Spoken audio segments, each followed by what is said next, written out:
Hebreus capítulo 9, verso 28. Assim também Cristo, tendo se oferecido uma vez por todas para tirar os pecados de muitos, aparecerá segunda vez, não para tirar pecados, mas para salvar aqueles que esperam por Ele. Então aqui nós temos a primeira e a segunda vinda de Cristo. A primeira vinda de Jesus à terra, Ele veio para salvar e buscar aqueles que estavam perdidos, e no meio desses perdidos estava eu e você, que pela sua misericórdia fomos achados. Por isso eu quero chamar a sua atenção essa noite para o arrebatamento da igreja. Para muitos pregadores hoje é mais fácil pregar sobre prosperidade, mas eu acredito que a mensagem sobre o arrebatamento, sobre a segunda vinda de Jesus, é uma mensagem pertinente e urgente. E todas as vezes que essa palavra for proclamada, o nosso coração deve se encher de alegria. O arrebatamento não pode ser pavor dos nossos corações, pelo contrário, tem que ser júbilo, tem que ser consolo. Pois um crente que aceitou a Jesus como Salvador, o aceitou com a finalidade de um dia morar no céu. O apóstolo Paulo disse que se a nossa esperança em Cristo se limita apenas a essa vida, nós somos os mais miseráveis de todos os homens. O reavivalista metodista João Wesley, alguém perguntou para ele da seguinte forma: o que você gostaria de estar fazendo quando Jesus voltar? Eu gostaria de estar fazendo o que faço todos os dias, pois todos os dias aguardo ansiosamente a volta do meu Senhor. Se alguém perguntar para você o que você gostaria de estar fazendo quando Jesus voltar, responda: eu gostaria de estar fazendo o que faço todos os dias, pois todos os dias aguardo ansiosamente a volta do meu amado Senhor. Em Apocalipse capítulo de número 22 e o verso de número 20, a Bíblia diz assim: aquele que testifica essas coisas diz: certamente cedo vem. Amém. Ora vem, Senhor Jesus. Aqui nós temos a última promessa da Bíblia e também a última oração da Bíblia. Qual é a última promessa da Bíblia? Não é que seus problemas vão ser todos solucionados. Não é que você vai ter uma casa melhor, um carro melhor, uma vida melhor. A última promessa da Bíblia é Jesus dizendo: certamente cedo vem. Qual é a última oração da Bíblia? A última oração da Bíblia não é feita por anjos. A última oração da Bíblia não é feita pelo mundo. A última oração da Bíblia é feita pela igreja que aguarda Jesus. E qual é? A igreja diz: amém, ora vem, Senhor Jesus. Se Jesus promete que vai voltar, a igreja responde dizendo: amém, ora vem, Senhor Jesus. Em Apocalipse capítulo 22, o verso de número 7 diz: certamente cedo venho, bem-aventurado é aqueles que guardam as palavras desta profecia. Apocalipse capítulo 22, o verso 12 diz: certamente venho sem demora. Apocalipse capítulo de número 3, o verso de número 11 diz: venho sem demora, guarda o que tens, para que ninguém tome a sua coroa. Há na Bíblia mais de 300 referências bíblicas a respeito da primeira vinda de Jesus, e todas elas se cumpriram cabalmente. A respeito da segunda vinda de Jesus, há 8 vezes mais referência que Jesus vai voltar. Há cerca de 2.400 referências diretas dizendo que Jesus vai voltar pela segunda vez. Eu fico pensando Jesus depois de ressuscitado, em cima do Monte das Oliveiras, em Atos dos Apóstolos, capítulo 1, no verso de número 10, a Bíblia diz que Jesus é levado ao ao céu, desaparece entre as nuvens, chega no trono, se assenta à direita de Deus, e os discípulos estão olhando, vendo Jesus desaparecer. No verso de número 11, a Bíblia diz que aparecem dois varões vestidos de branco, com uma mensagem dizendo para os varões da Galileia: homens da Galileia, porque vocês estão olhando para cima, esse mesmo Jesus que foi recebido do céu, da mesma forma ele há de voltar. Jesus também prometeu no Evangelho de João, capítulo de número 14, ele disse para os seus discípulos: não se turbe o vosso coração, credes em Deus, credes também em mim. Na casa de meu pai há muitas moradas, se não fosse assim eu vos teria dito, pois vou preparar-vos lugar. E se eu for e vos preparar lugar, voltarei outra vez e vos levarei para mim mesmo, para que onde eu estiver, estejai vós também. Biblicamente, nós temos cerca de 6.000 anos de história. A ciência discorda. A ciência diz que a Terra tem mais de 4 bilhões e meio de anos. Pela narrativa bíblica, de 2 em 2.000 anos acontece algo sobrenatural. Se você contar de Adão até Noé, passaram cerca de 2.000 anos. O que aconteceu? O dilúvio. De Noé até João Batista, passaram-se cerca de 2.000 anos. O que aconteceu? A vinda de Jesus à terra. De Jesus até o dia de hoje, já se passaram cerca de 2.000 anos. O que está para acontecer? O arrebatamento da igreja. Olha para quem está ao seu lado e diga: isso te alegra? Diga: nós não estamos esperando o dilúvio. Nós não estamos esperando João Batista para vir abrir o caminho para Jesus. Nós estamos esperando o arrebatamento da igreja. Estamos esperando a trombeta ser tocada. Em Lucas capítulo de número 18, Jesus contou a parábola do juiz iníquo. No verso de número 8, Jesus diz assim: porventura, quando o Filho do Homem voltar, achará fé na terra? Pense comigo nessa pergunta de Jesus. Porventura, quando o Filho do Homem voltar, achará fé na terra? Hoje está difícil encontrar fé, até mesmo no meio daqueles que se dizem cristãos. Estamos vivendo um período de incredulidade, de dúvidas e de incertezas. Agora preste atenção. Mateus capítulo 24 é conhecido como o sermão profético.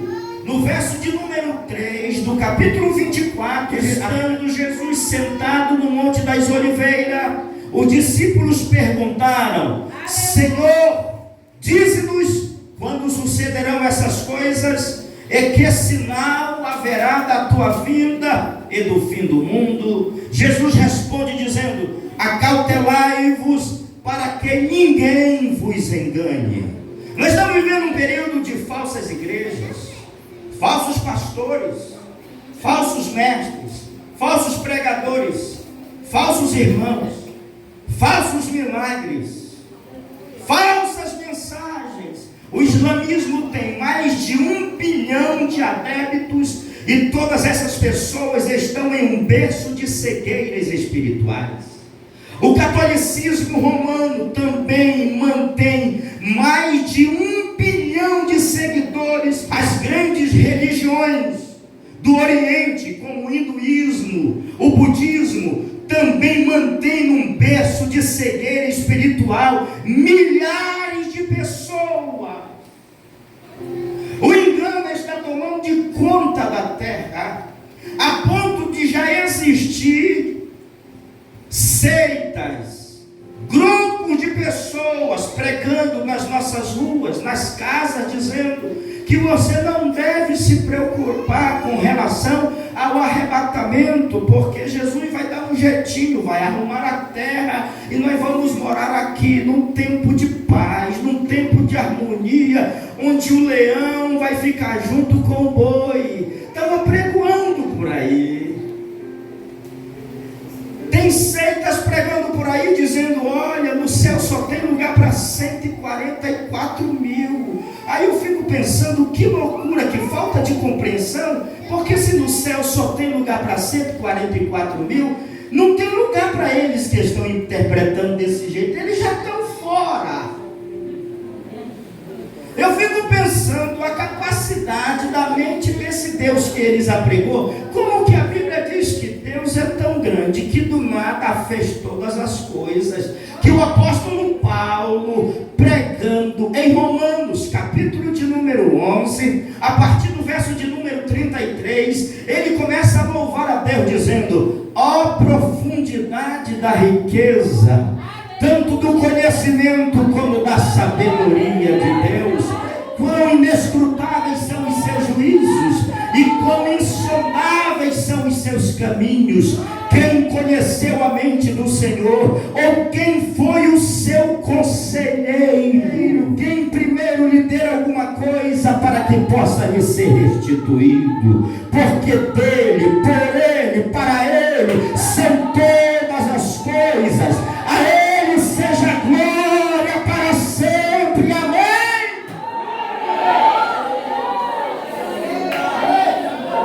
Olha o entendimento de Paulo. Paulo estava pregando em Atenas, a capital intelectual do mundo. Atos capítulo de número 17, a partir do verso de número 24, o Deus que fez o mundo e tudo que nele há, sendo o Senhor do céu e da terra, não habita em templos feitos por mãos humanas, nem é servido por mãos humanas como se precisasse de alguma coisa, porque é Ele quem a todos dá a vida, a respiração e tudo mais. No verso 28 ele diz, porque nele vivemos, nos movemos e existimos. Como é que um Deus tão grande desse, que a Bíblia diz em Isaías capítulo 40, que Ele é tão poderoso, que no finalzinho da tarde, no começo da noite, Ele estende as estrelas no firmamento, e elas saem como um grande exército, e depois Ele chama uma por uma pelo seu nome, e todas elas lhe obedecem, sem nenhuma faltar. Os estudiosos dizem que há no firmamento mais estrelas do que todos os grãos de areia de todas as praias e deserto. Como que um Deus tão grande como esse tem capacidade para fazer morada no céu só para 144 mil? Não entra na minha cabeça. Olhe para quem está ao seu lado e diga, tem um lugar lá no céu esperando, aguardando você. Nenhum anjo pode ocupar esse lugar. Esse lugar é seu. E nós vamos para lá, por na carta aos Filipenses capítulo 3, o verso de número 20, ele disse assim, mas a nossa pátria está nos céus, de onde aguardamos o nosso Senhor e Salvador Jesus Cristo, que transformará o nosso corpo abatido e humilhado para ser semelhante ao corpo dele. Estamos numa pátria do céu. É certo que Jesus vai voltar. Existe dia e existe hora que Jesus vai voltar, mas ninguém sabe. Nem os anjos dos céus sabem. Nenhum pregador, nenhum teólogo pode dizer, eu vou falar para vocês com precisão a data que Jesus vai voltar. Agora, por que Jesus não falou o dia que ele ia voltar? Você já imaginou essa geração que a gente está vivendo, se ele fala a data que ele ia voltar? Do jeito que a gente é ruim, a gente poderia, irmão, sair da igreja, aprontar lá no mundo e fazer bagaceiro.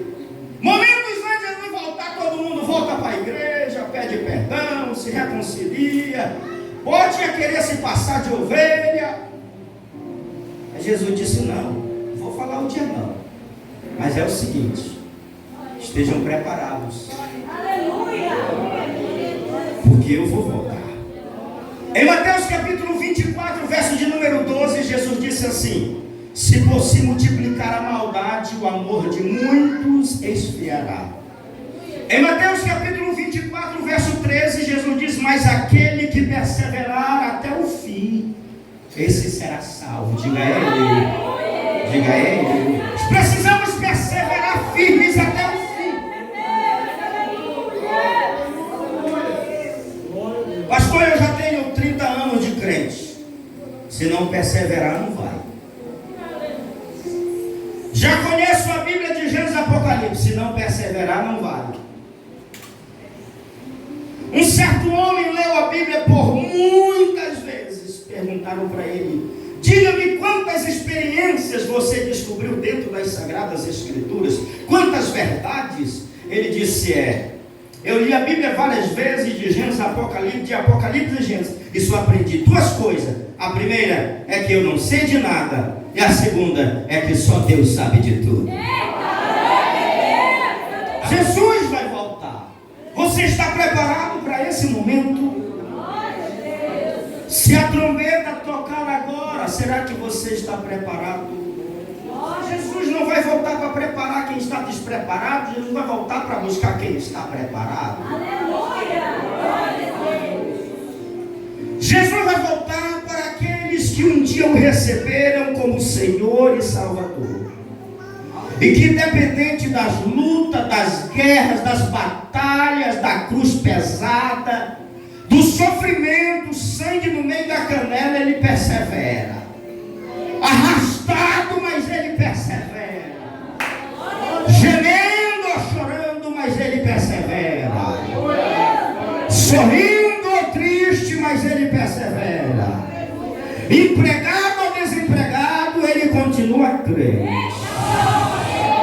Quando tem 10 filhos, quando tem 11.500 animais na fazenda, ele dá glória. E quando ele perde os 10 filhos, os 11.500 animais, ele dobra o joelho e diz: não eu saí do ventre da minha mãe, não eu voltarei. Deus me deu e ele tomou. Bendito seja o nome do Senhor. É esse tipo de crente que Jesus vai voltar para buscar. A igreja que Jesus vai buscar, as irmãs que Jesus vai buscar, não são como as atitudes de Noemi. Você já percebeu? Noemi morava em Belém, casa do pão. Mas quando o pão acabou em Belém, ela saiu de Belém com seu esposo e foi para Moabe, porque tem muita gente que não tem um padeiro para ele. Quando Deus deixar de colocar pão na mesa, ele vai sair de Belém para procurar outras alternativas. Quando ela percebe que Deus visitou Belém, ela volta para Belém de novo por causa do pão. Porque vivem por causa do pão, porque vivem por causa das benécias de Deus e não por causa de quem Deus é. Noemi não fez uma oração para consultar a Deus, pedindo: Deus, eu vou para Moabe ou eu fico aqui na hora do sofrimento. Ela não orou, Elimeleque não orou. Eles vão para lá por decisão própria. Perde o marido, perde os 2 filhos, está viúva. E quando ela volta, quando ela chega em Belém, as mulheres: mas não essa Noemi. Ela diz: não me chame de Noemi, me chame de Mara, porque eu sou uma mulher amarga, porque com muito sofrimento o Senhor tem me tratado. Deus não tratou Noemi com sofrimento. O que ela estava colhendo era resultado da decisão mal tomada sem oração. É isso que muitos crentes estão vivendo.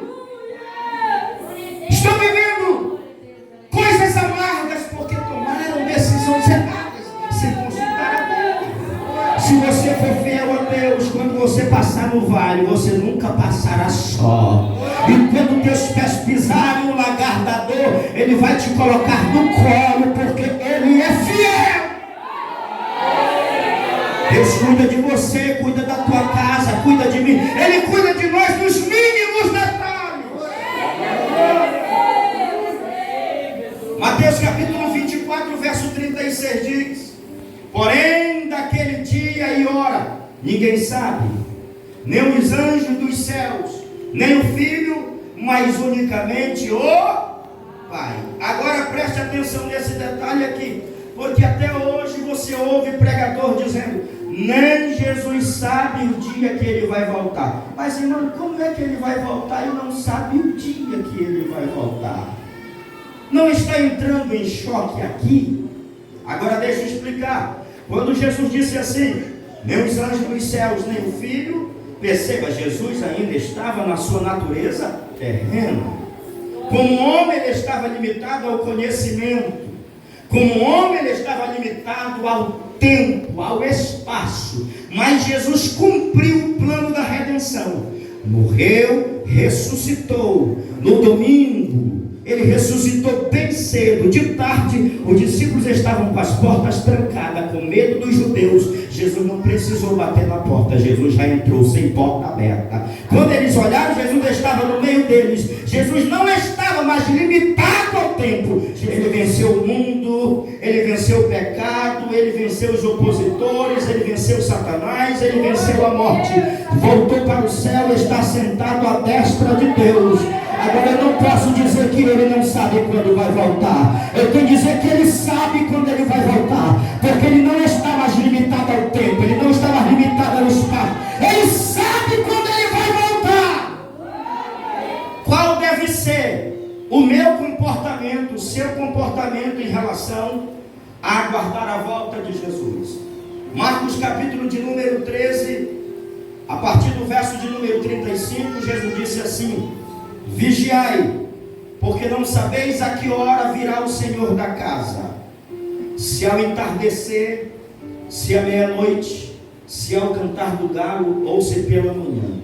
Aqui Jesus apresenta 4 períodos de espera: à tarde, à meia-noite, ao cantar do galo e pela manhã. Sabe o que é isso? Eu tenho que estar aguardando Jesus em todas as 24 horas do dia.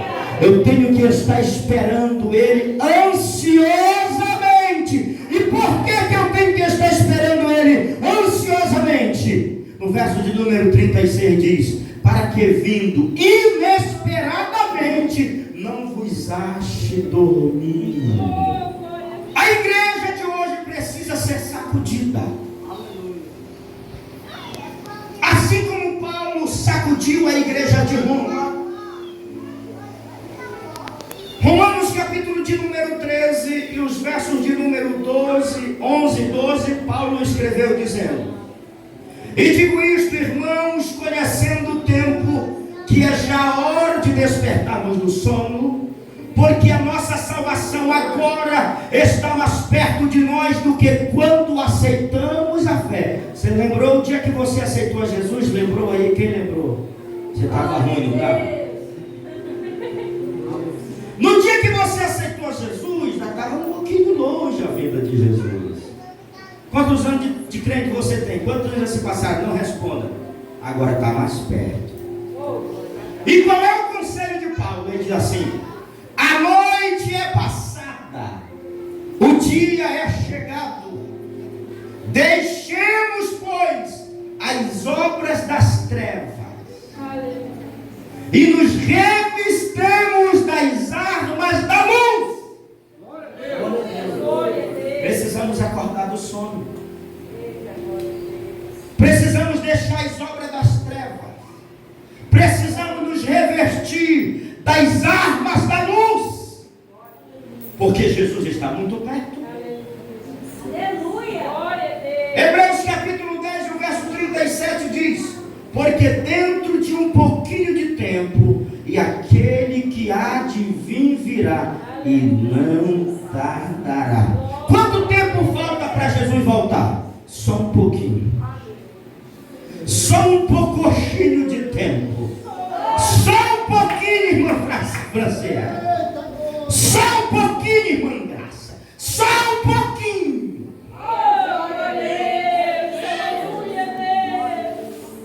Na segunda carta de Pedro, no capítulo 3, e os versos de número 3 e 4, Pedro disse assim: irmãos, nos últimos dias aparecerão escarnecedores, com as suas zombarias. Está acontecendo ou não?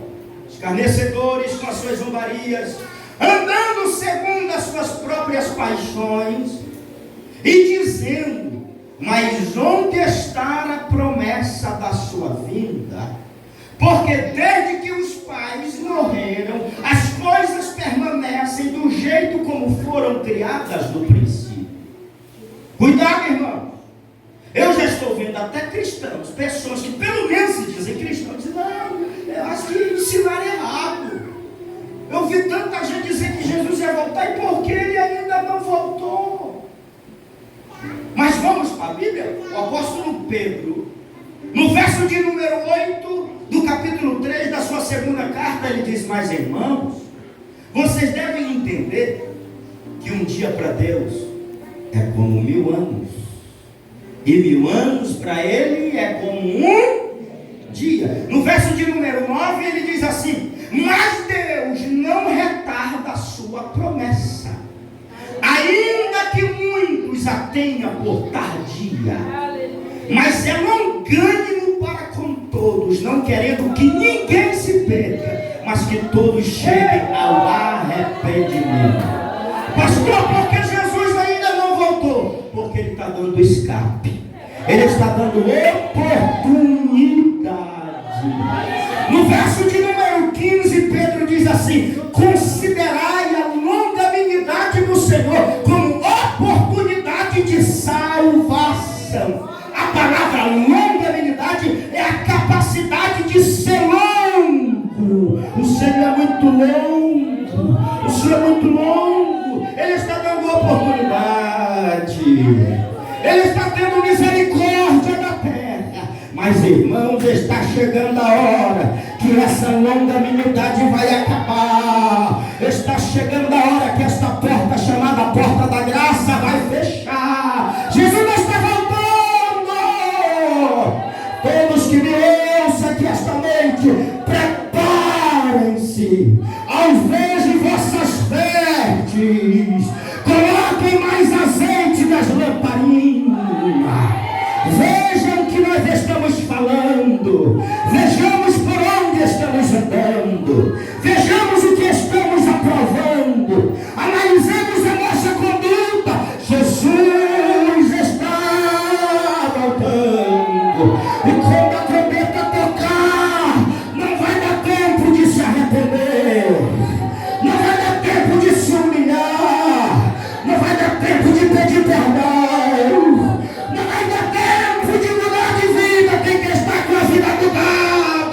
Ele vai voltar para quem está preparado. Será que se esta noite ele vai voltar? Quantos estão aguardando ele esta noite?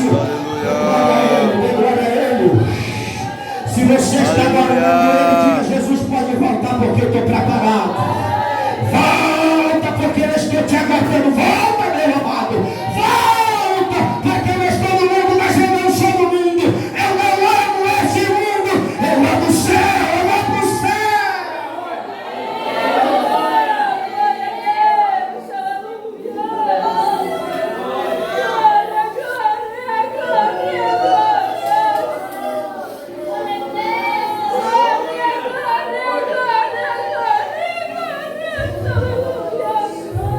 Segunda carta de Pedro, capítulo de número 3, o verso de número 12 diz: aguardando e apressando a vinda de Deus. A igreja tem que fazer duas coisas em relação ao retorno de Jesus. A igreja tem que aguardar e apressar. Aguardar e apressar. Pastor, como é que eu posso apressar a vinda de Jesus? Jesus não salvou ninguém e deixou ele sem responsabilidade na terra. Todo crente que Jesus salvou, ele deu poder, deu autoridade, e disse assim para os seus discípulos: não foi vocês que me escolheram, mas eu escolhi a vós, e vos nomeeis para que vades e deis fruto, e o vosso fruto permaneça. Você pode apressar a vinda de Jesus, irmão, ganhando mais almas, visitando os hospitais, presídio, doentes. Em vez de a gente ficar contando e dizendo: ó, meu irmão nunca veio mais para a igreja porque é fraco. Cuidado com a tua língua. O que tem de crente assassino, o que tem de gente que nunca voltou mais para a igreja por causa de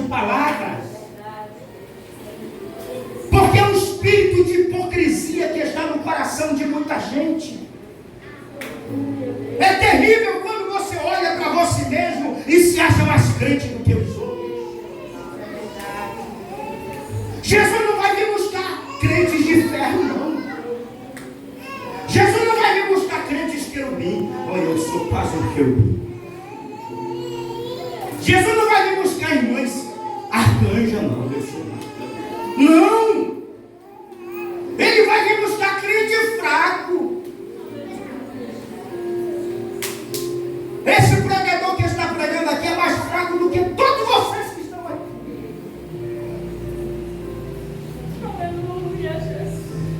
Paulo disse assim: miserável homem que sou, quem me livrará do corpo desta morte?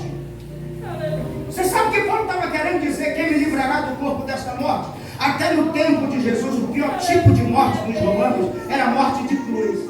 Mas com o passar do tempo, o diabo disse assim: não, isso aqui já ficou no passado para vocês. É o seguinte: quando um escravo condenado a morrer, você não sepulta. Depois que ele estiver morto, deixa ele lá.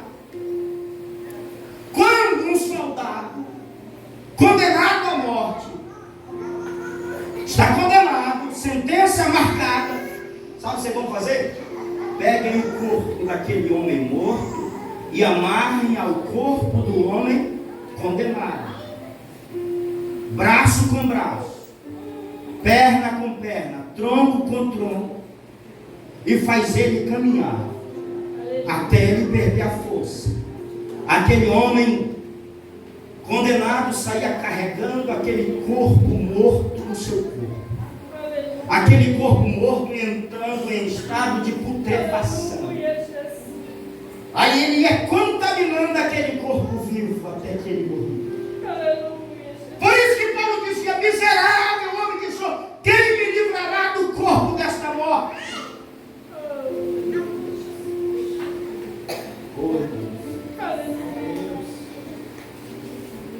Nós somos fracos. Nós somos tão frágeis.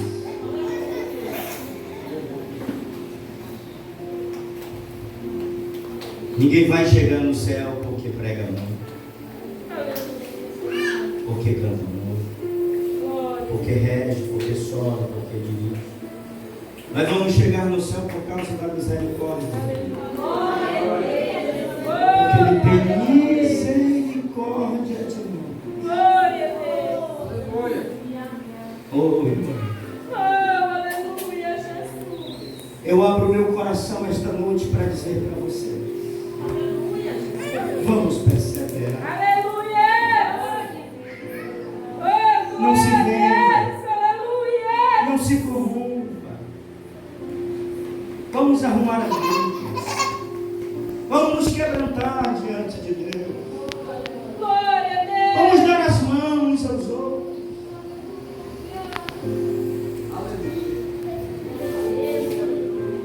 Vamos procurar livrar do fogo o máximo de pessoas que a gente pode.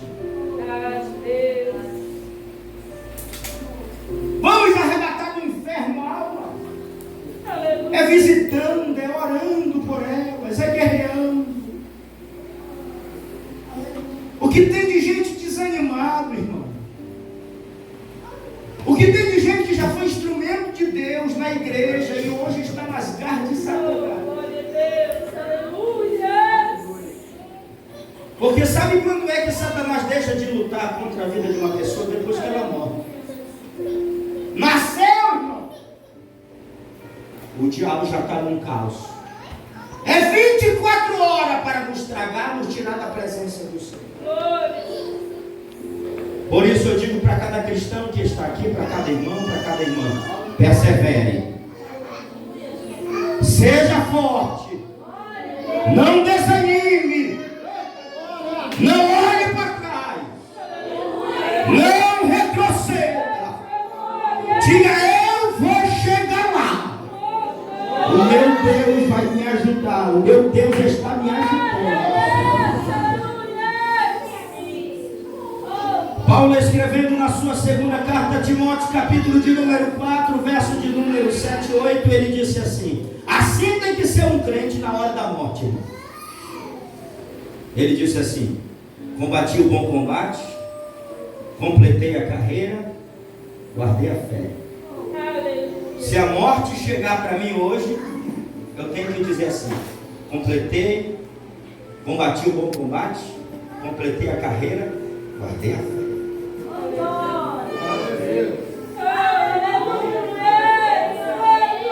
Quem combate o bom combate, completa a carreira e guarda a fé, pode dizer: agora o que me está esperando é a coroa da justiça, a qual o Senhor justo juiz me dará naquele dia, não somente a mim, mas a todos quanto amarem a sua vinda.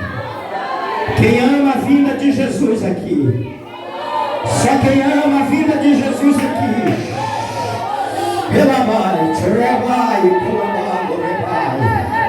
Segure na mão desse irmão que está do teu lado e diga: conta comigo. Diga: mas não chegamos no céu ainda, mas nós estamos indo para lá. Diga: eu não sei o que você está passando, a luta que você está passando na tua casa, no teu lar, a guerra, rapaz. Mas conta comigo, conta com a tua irmã, conta com teu irmão, conta com o meu abraço, conta com a minha oração. Os meus joelhos se dobrarão, apresentarão a você. Nós vamos chegar lá, nós vamos chegar lá, nós estamos perto. Recebe poder nesta noite, recebe graça de Deus, recebe graça de Deus. A graça te levanta, a graça te fortalece, a graça te ajuda, a graça te dá força.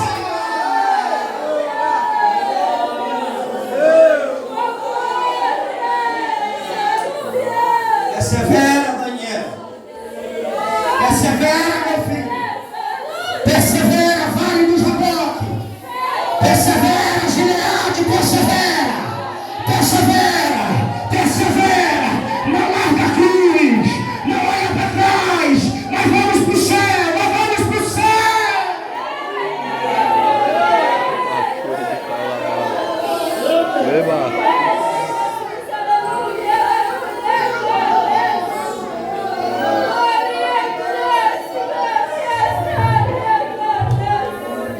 Escute só, irmão, já estou finalizando.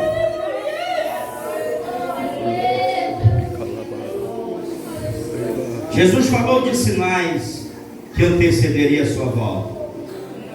Ele falou de fomes, guerras, terremotos. Ele falou de irmãos contra irmãos. Olhe para a televisão, veja lá: irmãos contra irmãos, igrejas contra igrejas, pastores contra pastores. Sinal da volta de Jesus. Mas um dos sinais que apontam para a volta de Jesus também são as guerras. Jesus falou de guerras e rumores de guerra. Nós não estamos apenas ouvindo rumor de guerra, nós estamos assistindo guerra no tempo real, ao vivo. Rússia e Ucrânia. A ameaça da OTAN com os países de esquerda. O mundo está se preparando para uma terceira guerra mundial. Os países mais bem-sucedidos todo ano gastam trilhões de dólares em bombas atômicas, em armamento. A Primeira Guerra Mundial, segundo as estatísticas, matou mais de 30 milhões de pessoas. A Segunda Guerra Mundial, segundo as estatísticas, morreram mais de 60 milhões de pessoas. Os últimos 100 anos, segundo as estatísticas, é conhecido como o século das guerras. De 1945, depois da Segunda Guerra Mundial para cá, já aconteceram na Terra mais de 300 guerras. O último século matou mais de 200 milhões de pessoas trucidadas pela guerra. Já houve mais tempo de guerra do que tempo de paz. Isso é sinal de quê? Isso é sinal de quê, irmão? Volta de Jesus. Vamos para o céu, irmão? Bora para o céu? Está muito fraco para quem quer ir para o céu. Bora para o céu. Vamos embora. Pressa. Te desapega das coisas desse mundo. Oi, irmão. Vocês que estão tendo o trabalho de limpar a sua casa, passar pano naquela porcelanato, limpar. Irmão, te anima para chegar no céu. Quando você chegar lá no céu, você não vai estar lá suada, não, passando um pano na tua casa, limpando o sofá, não. Lá não é porcelanato, lá tudo brilha. Lá é tudo de ouro. Lá não tem poeira. Lá não tem morcego para forrar, para sujar o fogo. Não tem não, irmão. Não tem muriçoca, não tem carapanã. Lá não tem essa quentura, irmão. Lá no céu é tudo refrigerado. É glória para sempre. Vamos para o céu. Chacoalha quem está no teu lado. Diga, se anima, bora para o céu, bora para o céu.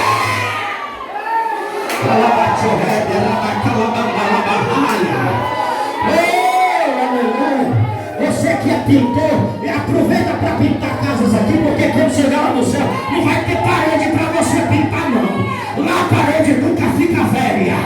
Lá é sempre nova. Você que é pedreiro, constrói casas aqui dando glória, porque quando chegar lá no céu, a tua casa já está construída. E o arquiteto dela é Deus. É Deus o arquiteto. É Deus.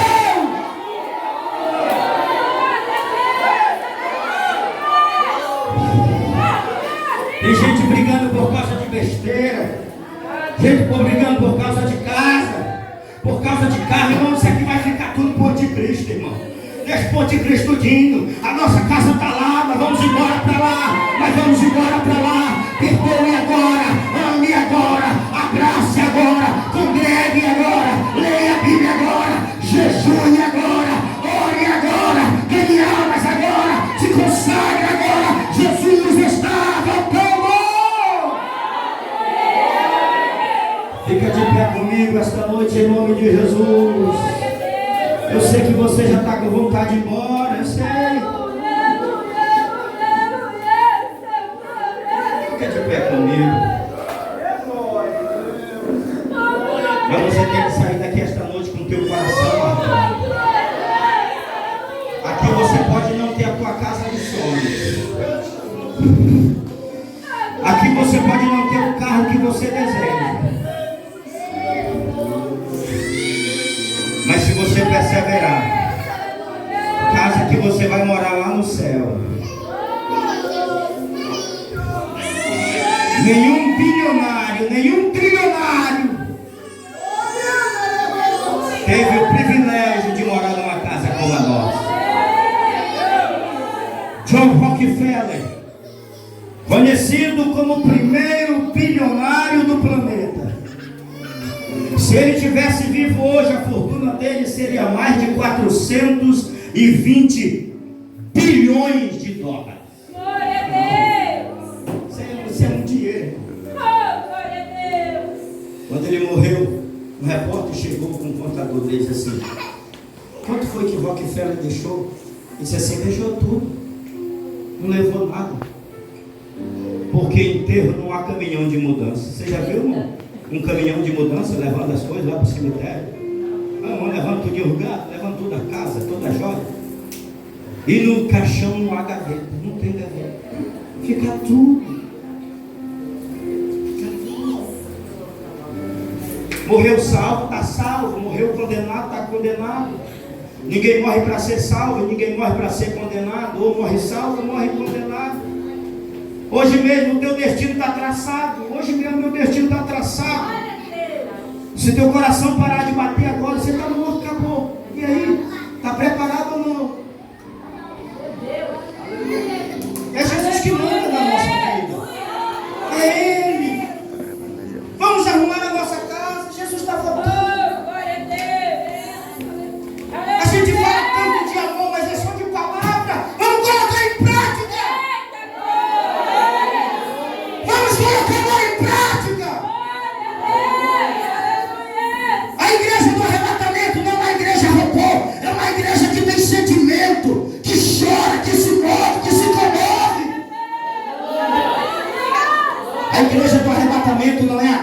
acusadora, não é a igreja que aponta não os defeitos. A igreja do arrebatamento é a igreja que está chorando pelas suas misérias, está chorando pelo seu irmão. Diga, irmão, segura mais um pouquinho, porque nós vamos morar no céu.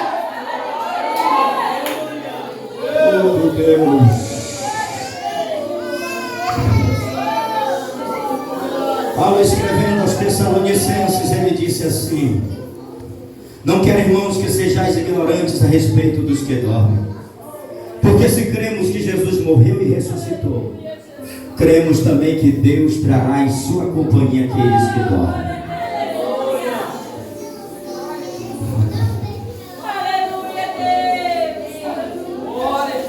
A Bíblia diz que o arrebatamento da igreja será no momento do abrir e fechar de olhos. 7 milésimos de segundo, irmão. Em 7 milésimos de segundo, Deus vai ressuscitar todos os salvos da terra, desde o primeiro salvo Abel até o último. E ao mesmo tempo, em 7 milésimos de segundo, Ele vai transformar todos os salvos que tiverem. Não abrir e fechar de olhos. Feche os seus olhos e abre, irmão. Feche e abre, Jair. Já aconteceu o arrebatamento.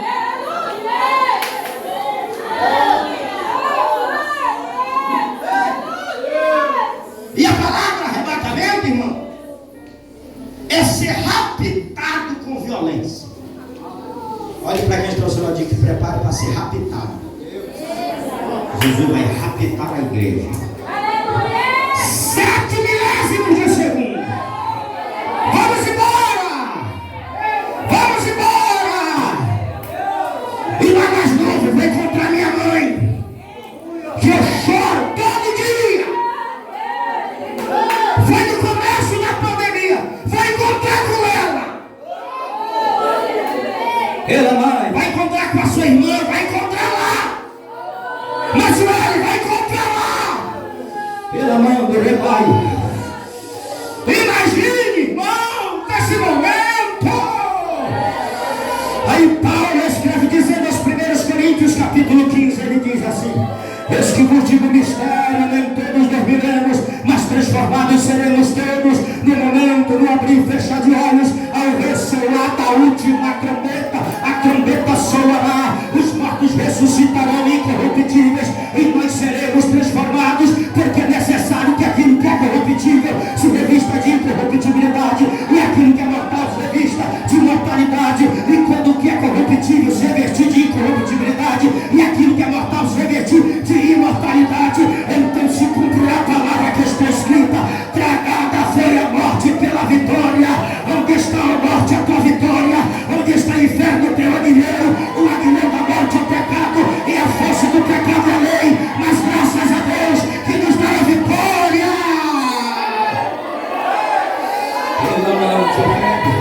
Espírito Santo, Espírito Santo, Espírito Santo, aquece o coração de cada crente que está aqui.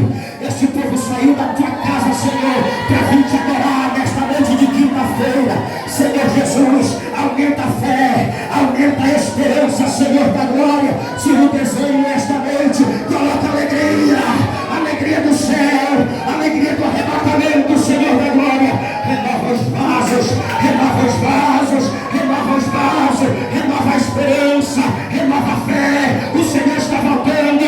Onde tiver um crente esta noite, Senhor, que está guardando o Senhor, enche ele esta noite, Senhor, enche ele, enche ela. Coloca cântico novo nos lados da tua igreja. Coloca, Senhor, coloca, Senhor, coloca, Senhor. Vai enchendo, vai enchendo, vai enchendo, vai enchendo, vai enchendo, vai enchendo, vai enchendo. Aqui no altar, Jesus, enche, enche, enche, enche. Derrama azeite, derrama azeite, derrama azeite. Manda fogo, manda fogo, manda unção, manda unção, manda unção, manda unção. O som que restaura, o som que cura, o som que levanta, o som que alegra, o som que fortalece. Manda unção, manda unção.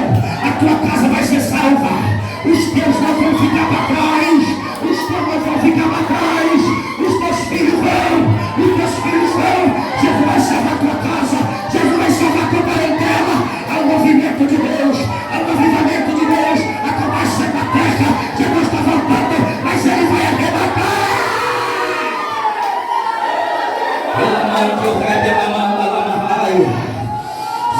mão desta pessoa que está do teu lado.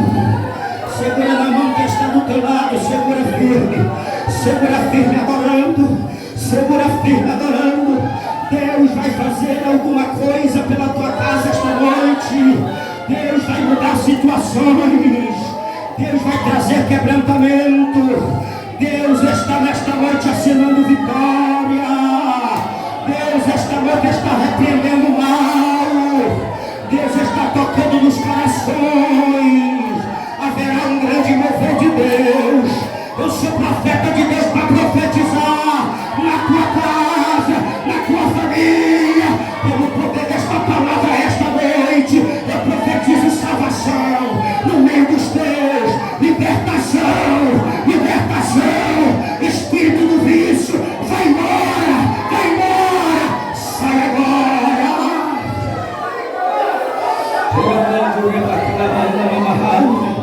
Senhor Jesus, ainda este mês, Senhor, antes de terminar esse mês, haverá testemunho de crentes aqui testemunhando a mudança que o Senhor fez dentro da casa. Oh, glória! O Senhor tomando corações para ti dizendo: esse aqui é meu, essa aqui é minha. Não é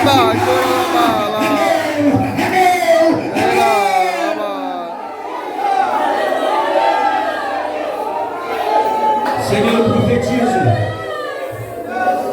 que se tiver alguém aqui doente, Senhor, que esta pessoa seja curada agora.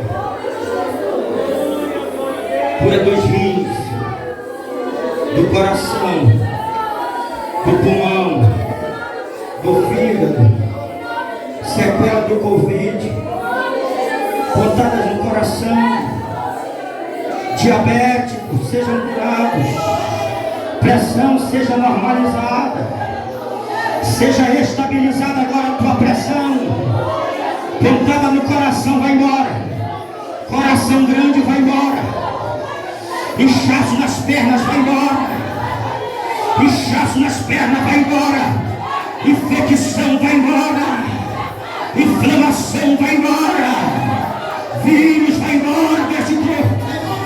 Nódulos vai embora deste corpo. Em nome de Jesus. Vai embora deste corpo agora. Em nome de Jesus. De cabeça crônica vai embora. Em nome de Jesus. Vai desta casa.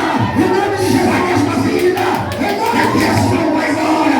Em nome de tristeza da alma vai embora. Em nome de Jesus. Angústia vai embora. Espírito de morte vai embora. Espírito de sofrimento